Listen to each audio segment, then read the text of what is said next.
You spent £50,000 on employee benefits last year. Your employees don't know, and when your CEO or finance director asks where that money's going, what's the return on investment, what is the business getting back, you don't really have an answer. HR, this is not your fault. Nobody trained HR to be a communications expert or benefits expert.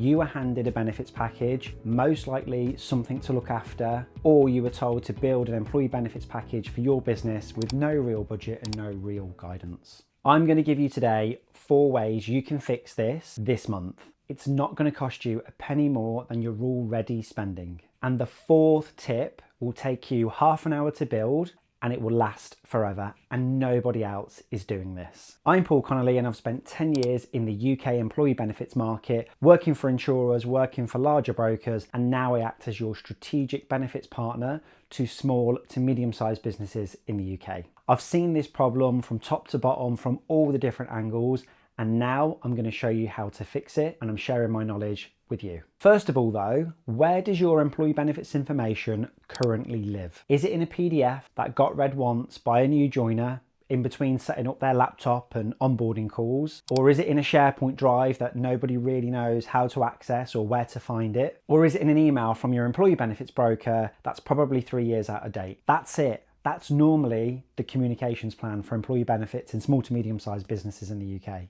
And it's costing you and your business in lots of different ways, mainly through premiums for benefits that aren't being used, through staff absence and stress that your employee benefits could be helping to catch early and intervene early, and also through employees that are looking at your business and looking at their benefits package and thinking, this company doesn't invest in me. The business is getting the reputation of a company that doesn't invest in its people when you are spending the money and you are investing in your people, simply because your people don't know about their employee benefits. Something I tell every HR leader and business leader is that you probably don't have an employee benefits problem, but you have got an employee benefits communication problem. Let's build that now. Let's talk through these 4 key steps that you can take. Let's go. Fix number 1, run a 5-question awareness survey amongst your team right now before you start to communicate anything. Find out what your people actually know about their benefits right now. This can be anonymous, it can be done in Google Forms or SurveyMonkey,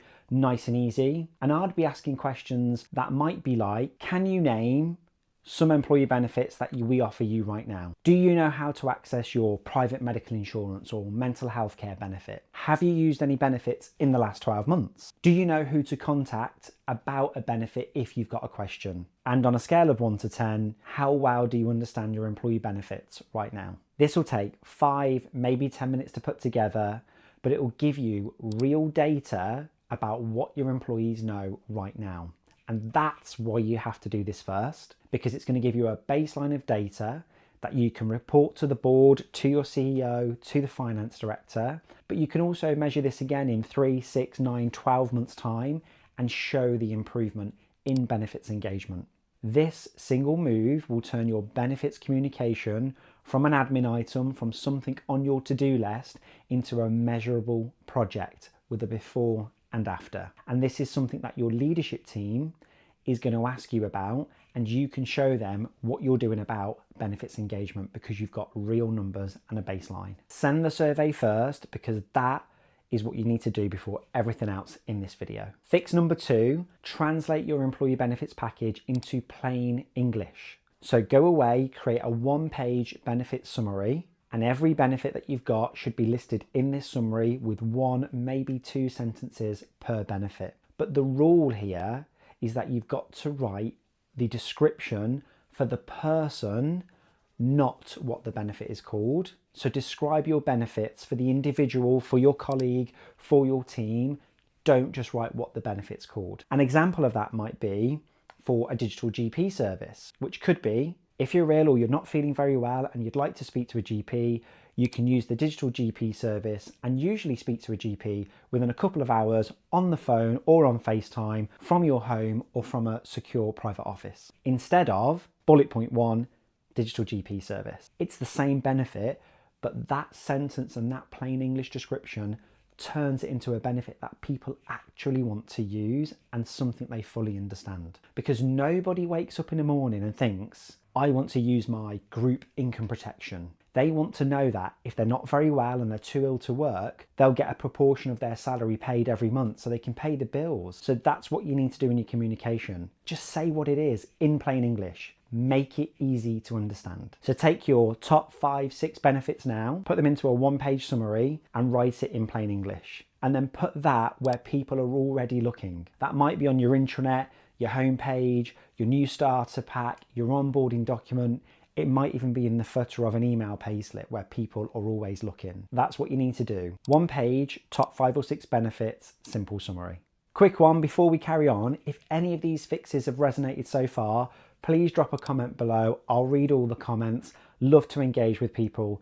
And if you've got any engagement or opinions for the next video, let me know, because that helps me help you. Fix number 3, tie your communications to life moments, not dates on a calendar, because most companies communicate their benefit exactly twice. When a new joiner starts in the business, in between setting up their laptop, onboarding calls, and when the benefits are up for renewal, which nobody really cares about other than the insurer and the business. Those are the 2 moments when people probably aren't listening. So we need to flip that on its head and map your benefits to life moments, which is when your people actually need them. So for example, when someone tells you or a manager that they're expecting a new child, this is a great time to talk about financial protection, like their death in service, like their income protection benefit, money management, financial well-being, childcare support. This is what's going to make a difference to that person at that time, not a 15-page PDF about their pension that's probably 5 years out of date. Also, January.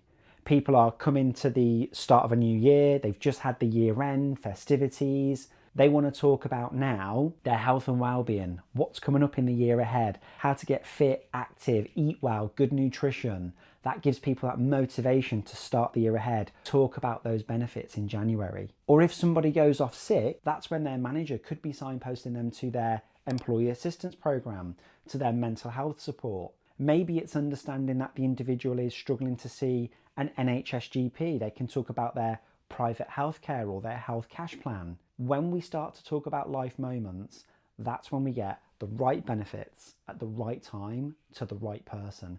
And that's when it actually matters and when you'll see that engagement improve.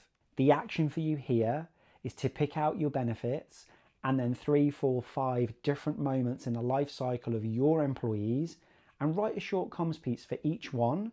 Once you've written them down, make sure they're updated every now and then, but start to use them at that time. Fix number 4, this is the one I spoke about earlier that has the biggest impact. Make sure your managers have the script and know exactly what benefits their team has access to. Because your managers are the most trusted people in your business. When an employee is struggling or is not very well, they don't really email HR. They'll go to their manager, their line manager. And normally a manager then might say, let's have a conversation about it, Paul. Maybe take some time out, because that's really all they've got. Maybe they've got a policy or a process, but they're not equipped with all of the information about these really valuable employee benefits that your company is paying for. Now take it and imagine a manager spots someone in their team struggling with mental health and they feel confident and clear enough that they can have a conversation and say, Paul, I'm noticing you're struggling. Are you aware you can get free counselling support through our employee assistance program? They've got a great app, or here's the phone number, and you can normally speak to someone really quickly. That type of conversation has a real impact, and that is proactive from that line manager. It could be that an employee is struggling to get support through the NHS because there are long waiting lists. That's where a line manager can signpost to a health cash plan or to private medical insurance. And they can say, Paul, did you know if you use the health cash plan or the private medical insurance benefit, you can usually get seen pretty quickly? Again, using the right benefit at the right time to have a real big impact and to get people the support they need when they actually need it. So your action here is to build a 1-page manager crib sheet, write 3, 4, 5 scenarios, maybe some scenarios that are relevant in your business. Maybe it's that someone's stressed out or they're struggling with their mental health. Maybe it's that someone goes off sick. Maybe it's that an employee is expecting a new child. For every scenario, write down what they could say and what employee benefit they can signpost to. This will take you half an hour and can be used forever. Here's a quick recap. So number one, audit what your people actually know right now about your employee benefits and get that baseline data. Number two, translate your employee benefits into plain English. Number three, communicate benefits at life cycle moments, not dates in a calendar. And number four, the biggest one, give your managers the script, train your managers on all of those employee benefits. This is not going to cost you any more than you're already spending. It's not going to cost you a penny more. And remember, you don't have a benefits problem, you've probably got a benefits communications problem. This is an easy one to fix. You can take these tips and start today. If you do want help with an audit or a free benefits review, you can book it in the link below. I'm happy to have a conversation to see if I can help you and your business. I'm Paul Connolly from Connolly Collective. Thanks for watching and check out my next video here.